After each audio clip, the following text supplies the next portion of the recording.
Have you ever walked out of a meeting and thought, wow, they have no idea how they're coming across? Or maybe, if you're honest, you've had moments where you realize that you've done the same thing. That is self awareness. And even though it is one of the most important leadership traits that we have, one of the most important leadership muscles that we can build, it is also one of the most difficult. It does sound simple, doesn't it? Just know yourself. What do you want? What do you stand for? How do you show up? But actually, it's a really hard skill for us to build. Whenever in a lot of the leadership programs that I facilitate, we start with self awareness. And every time and when I ask participants, what does self awareness look like?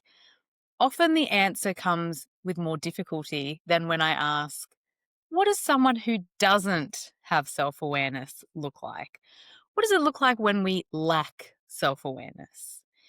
Usually it's when people dominate meetings, maybe don't provide equal airtime for their team members or their peers or colleagues, people who avoid accountability, often people who overstate their own capability, who think they're doing a significantly better job than they are, people who don't realize how their tone impacts others.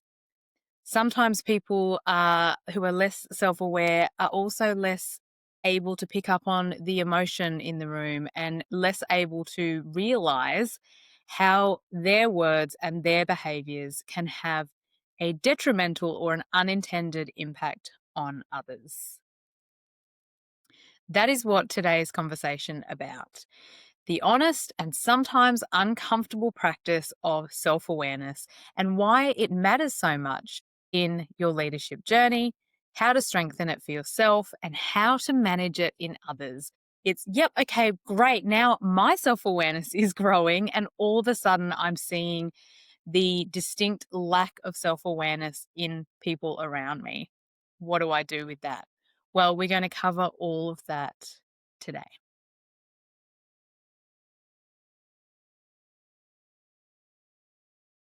Let's start here. Why is self awareness such a superpower?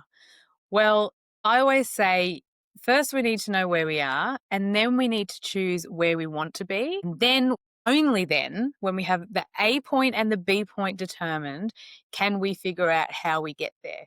So if you don't have your current status clear, if you don't know what your current capability is, what your strengths and weaknesses are, how you're showing up and perceived by others, then it actually makes it significantly more difficult for you to forge a path towards where you want to be. Self awareness is the foundation, the cornerstone of emotional intelligence, and it is what separates good leaders from great ones. The simple definition of self awareness is the ability to understand your own emotions, behaviors, triggers, and the impacts that they have on other people. Because it's only when you truly understand yourself, your triggers, your values, your habits, your impacts, then you can start leading with intention and start to bridge those gaps that you might be experiencing so you can get to the next level, but also so that you can bring people along on the journey, you can hone your skills. I love the quote from Stephen Covey where he says, seek first to understand, then to be understood. That just doesn't just apply for understanding others. It's also really critical that we first seek to understand ourselves, and only then are we able to behave with intention so that others can understand us. Because if you don't understand yourself, it's practically impossible for you to understand others, and it's certainly more difficult for you to be able to lead effectively. Dr. Tasha Eurich is an organizational psychologist and did a huge study with thousands of people over years to determine what self-awareness is, why people need it, and how they can increase it. And this statistic that she uncovered is mind blowing. 95% of people think that they are self aware, but actually only 10 to 15% are. So 95% of us feel as though we are self aware, that we have high levels of self awareness, but only 10 to 15% of us actually do.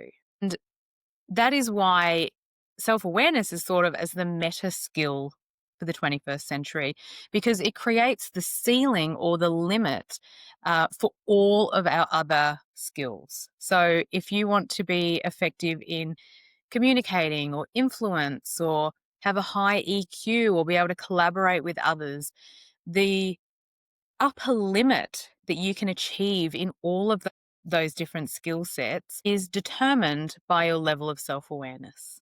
What we do know is that leaders who have high self awareness are better at making great decisions, are more trusted by their teams, their direct reports, but also their peers and colleagues and their leaders. And they're less likely to burn out because they have a strong understanding of their own internal cues and their own triggers. Self awareness, like most emotional intelligence skills or competencies, is one of those things that you never tick. You never go, oh, I'm self aware now. I couldn't be more self aware. It's a lifelong journey. I hate to say that. It's really, what's the word? Cliched. But it is really a lifelong journey and something that we can continue to hone over time. The fact of the matter is that most of us are walking around with a self-awareness gap. So we might think we know how we show up, but others are actually experiencing us different to how we think they are. If you think of any kind of behavior as actually a sum of three parts, we have our intention, then that drives the behaviors, and the behaviors are what drive the impact. Often we judge or assess ourselves based on our intention, but others judge or assess us based on our behavior or our impact. And so often we can feel as though we're self aware and that we are aligned with our values and all of those things because we're thinking about the intention that is driving the behaviors, when in actual fact, the impact that we're having is disconnected from that intention. And so other people around us are saying, why is that person so unaware? How could they not know? Because they're actually assessing our effectiveness based on our actual behaviors or the impact that we're having. And that's why dedicated intentional work towards becoming more self-aware is so important, because it creates choice and intention. You can't change what you can't see, and nothing changes if nothing changes. So the opportunity to lean into better self-awareness tells us what we could focus on for better outcomes and impacts.